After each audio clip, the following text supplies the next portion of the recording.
కేంద్ర ప్రభుత్వం ఇటీవల తీసుకొచ్చినటువంటి పెన్షన్ బిల్లుకు వ్యతిరేకంగా ఈ నెల 10వ తేదీ నాడు జంతర్ మంతర్ ఢిల్లీలో పెద్ద ఎత్తున సివిల్ పెన్షనర్స్ ధర్నా కార్యక్రమాన్ని నిర్వహిస్తూ ఉన్నారు. ఈ ధర్నా కార్యక్రమానికి మద్దతుగా జిల్లా స్థాయిలో నిజామాబాద్ లో కూడా కలెక్టర్ కార్యాలయం ఎదుట ధర్నాని నిర్వహిస్తూ ఉన్నాం.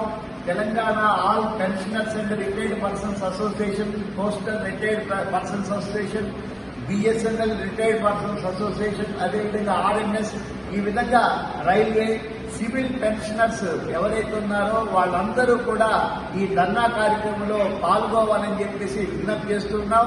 వాస్తవానికి మనకి ఇప్పటి వరకు పెన్షన్ రివిజన్ ఏదైతే ఉందో రివైజ్డ్ పీఆర్సీ వచ్చినప్పటి నుంచి పెన్షన్ కూడా రివిజన్ జరుగుతుంది.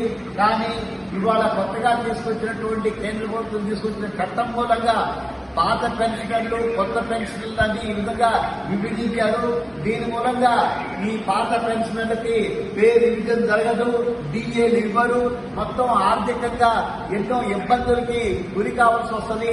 కాబట్టి ఈ కేంద్ర ప్రభుత్వం తీసుకున్న ఈ నిర్ణయానికి వ్యతిరేకంగా జరుగుతున్నటువంటి ఈ ధర్నా కార్యక్రమానికి మీరందరూ ఉదయం 10:30 గంటలకి పాత కలెక్టరేట్ వద్ద జరిగే ధర్నా చౌక్కి రావాల్సిందిగా విజ్ఞప్తి చేస్తూ ఉన్నాం.